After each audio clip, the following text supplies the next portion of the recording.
কৃষ্ণ। হরে কৃষ্ণ। হরে কৃষ্ণ। আমি জিজ্ঞেস করছিলাম শ্রীকৃষ্ণের প্রিয় খাবারটা কি?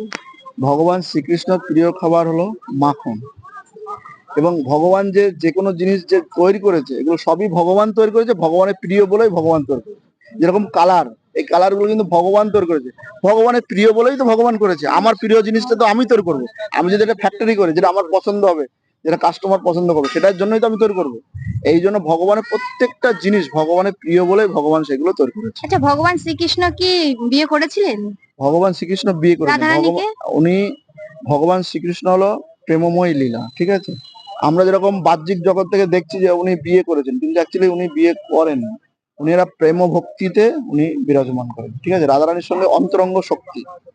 এই জন্য আমরা পাবলিক বলে যে বিবাহ করেছে, কিন্তু না, উনি ওগুলো সব লীলা করেছেন, সবই লীলা। ভগবানের 16,100 গোপিনী ছিলেন, ঠিক আছে। আমরা সেই সঙ্গে তুলনা করলে হবে না। এটা সবসময় চিন্তা, ভগবান হলো পরম শক্তিমান ঈশ্বর ও পরম কৃষ্ণ সচ্চিদ আনন্দ বিগ্রহ অনাদির আদি গোবিন্দ সর্ব কারণের কারণ, এক ঈশ্বর, আর কেউ না। আমরা তার অংশর অংশ অংশ। হরে কৃষ্ণ। হরে আর কি কৃষ্ণ। বলবো? শ্রীকৃষ্ণের বন্ধু, হ্যাঁ। যে একদম কাছের বন্ধু, সে কে? সুবল, ঠিক আছে। সুবল, সুদামা। সুদামা সব থেকে ভালো। উনি দ্বারকায় গিয়ে ওনার বন্ধন হয়েছিলেন। দ্বারকায় গিয়েছেন কিনা? আমি গিয়েছি সেই না, জায়গায়, আমরা যাইনি ঠিক এখনো, আছে। সেই সৌভাগ্য আমাদের হয়ে ওঠেনি। এবারে ওখানে সেই মুষ্টি চাল নিয়ে গিয়েছিলেন, এবং ভগবান একটু একটু করে খাচ্ছে।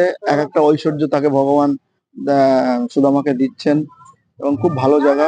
যদি কখনো সৌভাগ্য হয় যাবেন। অবশ্যই। হরে কৃষ্ণ। আপনার সাথে কথা বললে খুব ভালো লাগলো।